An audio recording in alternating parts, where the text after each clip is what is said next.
Kumusta po kayo? Naway nasa mabuti kayong kalagayan. Ang ating picture today is about blow baguettes. Welcome to the Journeyman channel, where every trip has a story. From road trips and food trips to adventures and everyday moments, we explore life, one journey at a time. Let's go! So, simpleng checklist ito pero malaking protection para sa atin, sa pasahero natin, ng pamilya natin, sa ating mga loved ones.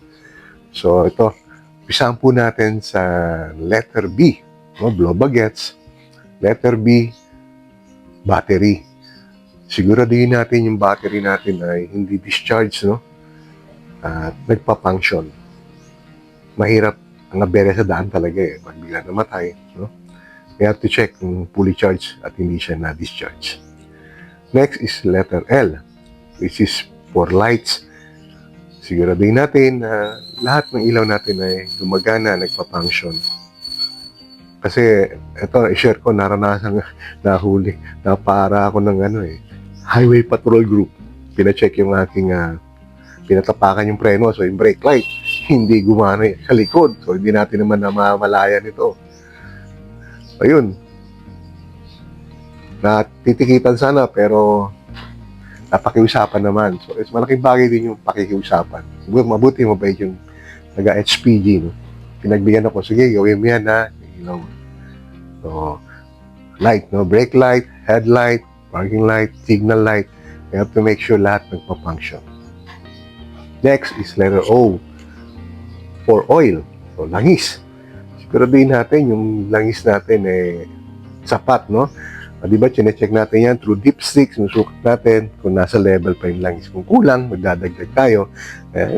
Ginagawa natin yan para bago tayo malis, nasa level yung ating langis. Next, water. W. Water. So, kung ang ginagamit nyo naman ay coolant, okay lang din.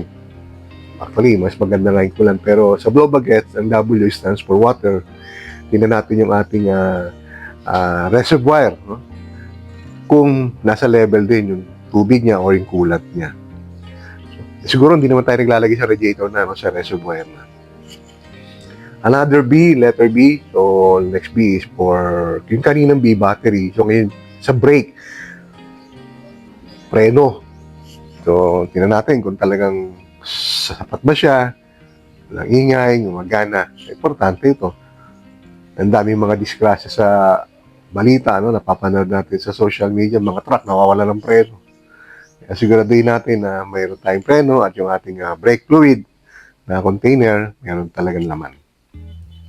Next is letter A, which is for air or hangin. Tumutukoy ito sa hangin ng ating mga gulong. Kung nasa tamang pressure ba yung hangin ng ating gulong. No? Kasi pagkakulang, di ba, hirap tumakbo. At pag sobra naman, hirap din tumakbo. So, dapat alam natin yung exact air pressure na kailangan ng ating mga gulong sa ating mga sasakyan. Sa minivan, I think 35 yata. No? Ang ginagawa ko, 35 na lang. 35. Okay. Next is letter G, which is for gas. So, yan.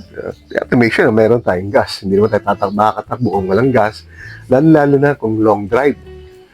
No? Dapat siguraduhin natin na meron tayong sapat na fuel na crudo, gasolina, or unleaded man ang gamit natin.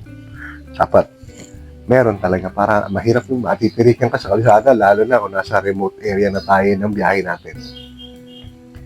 Next, letter E, for engine. Engine, yung makina. Abay, napaka-importante niyan. Siguraduhin natin nasa kondisyon ng makina para maiwasang pumalya. Walang palya sa biyahe. Okay, letter T ang kasunod, blow baguette. So, letter T, ito yung tires o yung gulong. Abay, siguraduhin natin na hindi siya pudpud. Wala siyang tama. Hindi siya flat. At ganun din, dapat nasa tamang rin siya. Tamang air pressure yung gulong natin. At kung medyo nakakalbo na, medyo delikado na po yan. Hindi nakakapoy ng preno, madulas na. At ang tendency niya, baka bilang pumutok. Tingnan din natin ang expiration. Makikita naman po natin yung expiration ng ating mga gulong sa gilid niya. And then, last but not the least, yung S. Letter S stands for self, yung sarili natin. In good condition ba? Wala ba tayong sakit na nararamdaman bago bumiyahe? Wala ba tayong hangover? Are we feeling good? Kung if you're not feeling good, pahinga muna, relax muna. Kasi mahirap, baka makatulog ka sa biyahe or walang ka ng control. Importante din na naka-condition ng sarili natin, naka-seatbelt, pagkat hindi lang naman yung sarili natin ang tinutukoy dito, pati yung mga pasahero natin, mga mahal natin sa buhay, at ang ating sasakyan, at ang ating hindi. No? So, global gets simpleng checklist, pero hassle-free sa biyahe at malaking protection para sa ating lahat. So, sana po may naitulong ang aking content na ito. Patuloy tayong maging tawag nito self-defensive driver, no? Ang mga road race minsan aksidente dahil sa hindi nagbigayan. So may sasuggest ko lang para iwas hassle, iwas disgrasya. May mga pagbigyan na natin. Ilang segundo lang naman yan na maabala tayo. Di man naabot ng minuto, segundo lang, pagbigyan na. Para at least, nakakawi tayo ng with peace of mind. And remember, meron naghihintay sa atin. Ang ating mga mahal sa buhay. Ang ating pamilya. And of course, we have to pray para sa protection ng ating may kapal. We always ask for His traveling mercy be upon us. So, yun lang. Thank you. Salamat sa oras ng iyong panonood.